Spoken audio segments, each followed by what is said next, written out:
Shalom, shalom, frères et sœurs en Christ, et bienvenue à la Rhapsodie du vendredi 22 octobre 2021. Rhapsodie écrite par le pasteur Chris Oyakilome, et la lecture vous est offerte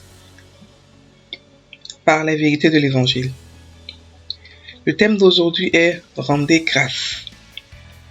Et le verset de 1 Thessaloniciens 5, verset 18, qui se lit comme suite.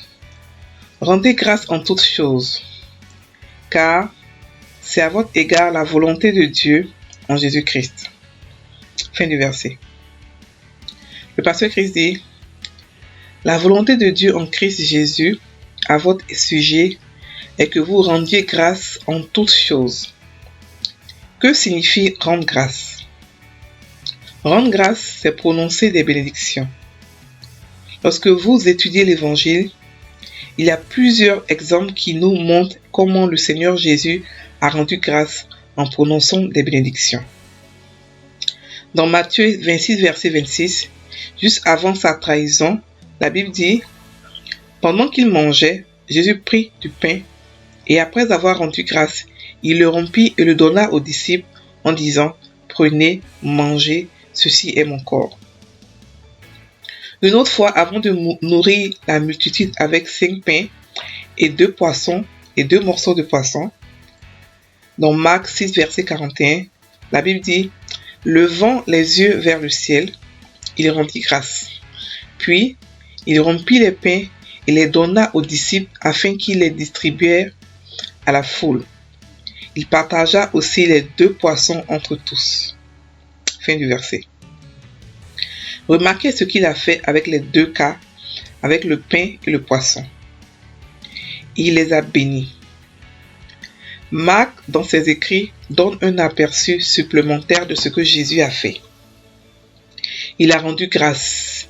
Il dit, dans Marc 14, verset 23, « Il prit ensuite une coupe et après avoir rendu grâce, il la leur donna et ils en burent tous. » Marc 8, verset 6 dit, « Alors, il fit asseoir la foule par terre, prit les 7 pains, et après avoir rendu grâce, il les rompit et les donna à ses disciples pour les distribuer, et ils les distribuèrent à la foule. » Fin du verset. Ainsi, quand la Bible dit que Jésus a pris du pain et l'a béni, ce qu'il a fait en réalité, c'est de rendre grâce. Les paroles qu'il a prononcées étaient des paroles d'action de grâce. Apprenez à bénir. Rappelez-vous, Dieu parle à travers nous, à travers vous. Il utilise votre bouche pour bénir, pour changer les circonstances, pour apporter la délivrance et le salut aux autres. Il utilise votre bouche pour apporter une correction au problème, de telle sorte que, peu importe ce qui se passe dans votre vie ou autour de vous, il peut s'en occuper.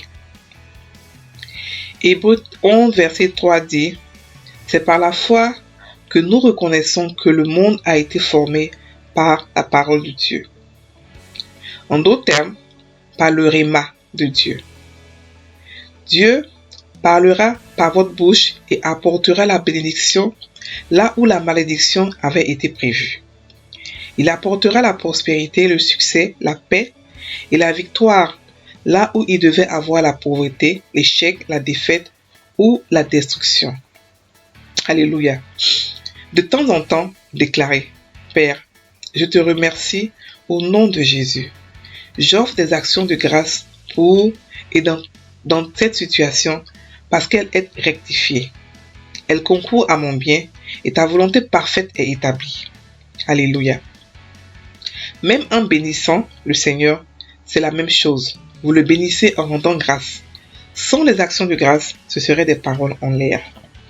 Fin de la Rhapsodie.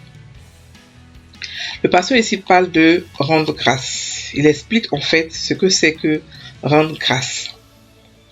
Il explique que le Seigneur Jésus a rendu grâce plusieurs fois et nous a montré comment rendre grâce à Dieu.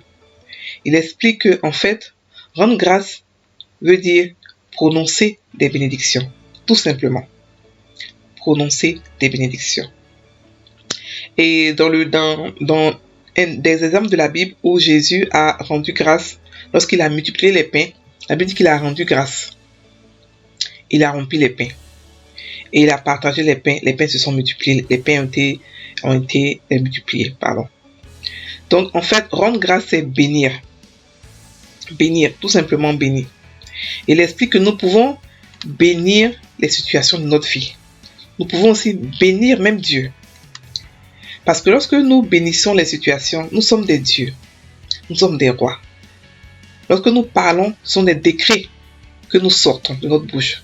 Nous sommes une source de bénédiction. Donc lorsque Dieu veut bénir, il passe par nous. Il passe, c'est-à-dire qu'il met dans notre bouche le réma, sa révélation personnelle, et il nous bénit. La Bible a beaucoup de bénédictions aujourd'hui, mais beaucoup d'entre elles ne se réalisent pas dans la vie des enfants de Dieu. Pourquoi? Parce que ces bénédictions sont juste des logos, la parole. Mais pour que ça puisse venir à l'existence, il faudrait que quelqu'un le prenne dans sa bouche en tant que chrétien et ça sorte un réma, pouvoir le faire sortir afin que ça puisse avoir de l'effet. C'est pour cela qu'il est conseillé à tous les chrétiens de ne jamais maudire, de jamais donner des paroles qui sont insensées, mais des paroles remplies d'amour, de compassion et de bénédiction. Nous sommes une source de bénédiction. Notre boulot, c'est de bénir et non de maudire. Et nous pouvons bénir n'importe qui, n'importe quoi. Nous pouvons bénir nous-mêmes notre journée, nos familles, notre environnement, nos amis, nos business, tout ce qui nous concerne, nous pouvons les bénir. Nous pouvons aussi bénir d'autres personnes. Nous apportons la solution. Donc nous devons bénir. Et aussi, il a expliqué qu'on peut aussi bénir Dieu. Oui, il est possible de bénir Dieu. De lui rendre grâce, de lui dire merci pour tout ce qu'il fait. On peut le bénir. Parce qu'il mérite d'être béni. Il le mérite, n'est-ce pas, frères et sœurs en Christ? Donc, avec nos bénédictions, avec notre bouche, avec notre réma qui sort de notre bouche, nous pouvons changer les situations. Aider les gens. C'est pour ça que nous sommes restés. Sinon, si on n'était pas utile dans ce monde, lorsque nous sommes devenus chrétiens, Dieu allait nous prendre avec lui. Mais nous sommes utiles ici, c'est pour ça qu'on est restés. Pour bénir ce monde. Nous sommes la lumière de ce monde. Nous sommes une source de bénédiction. Donc frères et sœurs, ne maudissons plus. Maudit n'est pas notre nature en tant qu'enfant de Dieu. On doit bénir. On doit aimer. On doit apporter la solution. Donc, nous pouvons changer les situations. Nous pouvons apporter la paix, la prospérité, la victoire partout où nous partons. Partout. Nous pouvons apporter la guérison, le miracle, enlever la pauvreté, chasser l'échec, chasser la défaite, chasser la destruction par nos bénédictions. Vous voyez comment Dieu nous a équipés pour toutes choses. On est hyper équipés. Nous pouvons bénir. Nous avons l'autorité sur Satan. Nous avons la nature de Christ. Nous avons la santé, nous avons la confession, nous avons la méditation, nous avons toutes sortes de choses pour pouvoir être des gens plus que vainqueurs. Donc, utilisons toutes nos âmes, tout notre équipement pour vivre une vie surnaturelle dans ce monde, une vie pleine, une vie remplie, une vie épanouie. Frères et sœurs, soyons une source de bénédiction et bénissons notre environnement. Que ce soit pour vous une habitude de bénir tout le monde, vous, vos enfants, tout ce qui vous concerne, et même aussi au-delà de vous, vos amis, même des gens que vous ne connaissez pas, vous pouvez les bénir. Vous pouvez les bénir, parce que nous sommes une source de bénédiction. Nous allons maintenant prendre la prière. Cher Père Céleste,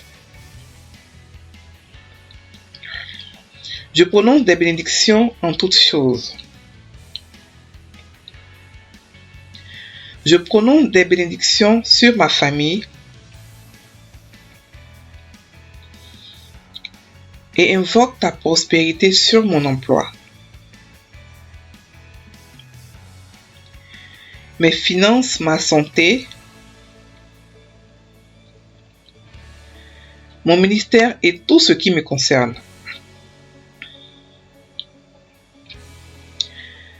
Par conséquent, je te remercie pour ta grâce,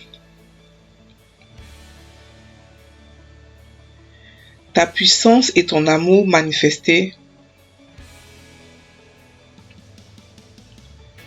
dans tous les domaines de ma vie. Au nom de Jésus. Amen. Frères et sœurs en Christ, passez une très bonne journée. Soyez bénis.